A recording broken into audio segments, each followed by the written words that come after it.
trouble is that we have one-sided minds.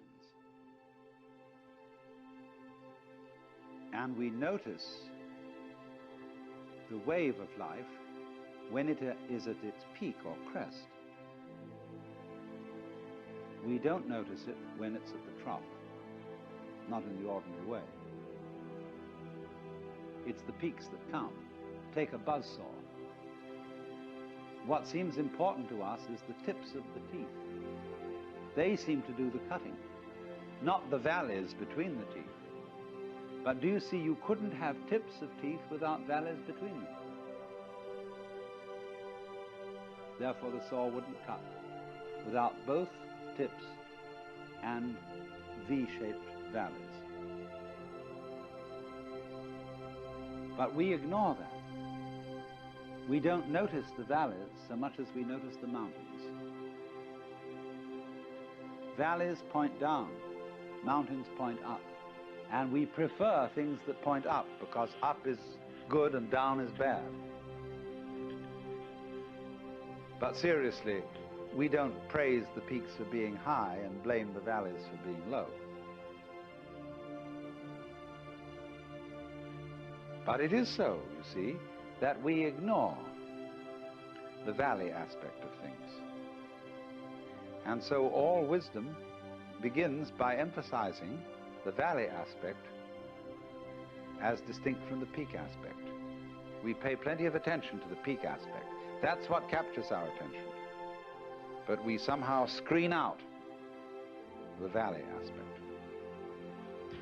But that makes us very uncomfortable. It seems that we want and get pleasure from looking at the peaks, but actually this denies our pleasure, because secretly we know that every peak is followed by a valley, the valley of the shadow of death. And we are always afraid because we are not used to looking at valleys, because we are not used to living with them. They represent to us a strange and threatening unknown. Maybe, we are afraid, the principle of the valley will conquer, and the peaks will be overwhelmed. Maybe death is stronger than life, because life always seems to require an effort. Death is something into which you slide effortlessly. Maybe nothing will overcome something in the end. Wouldn't that be awful? And so we resist change, ignorant of the fact that change is life, and that nothing is invariably the obverse face of something. Most people are afraid of space. They ignore it, and they think space is nothing. Space and solid are two ways of talking about the same thing. Space, solid. You don't find space without solid, you don't find solids without space. If I say there's a universe in which there isn't anything but space, you must say space between what? Space is relationship. And it always goes together with solid, like back goes with front. But the divisive mind ignores space. And it thinks that it's the solids that do the whole job, that they're the only thing that's real. That is, to put it in other words, conscious attention ignores intervals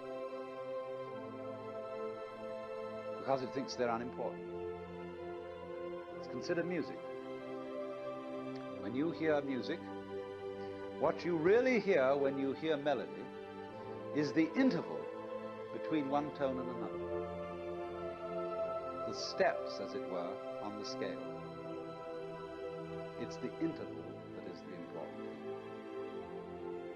So in the same way, in the intervals between this year's leaves, last year's leaves, this generation of people and that generation, the interval is in some ways just as important, some ways more important, than what it's between. Actually, they go together. But I say the interval is sometimes more important because we underemphasize it, so I'm going to overemphasize it as a correction.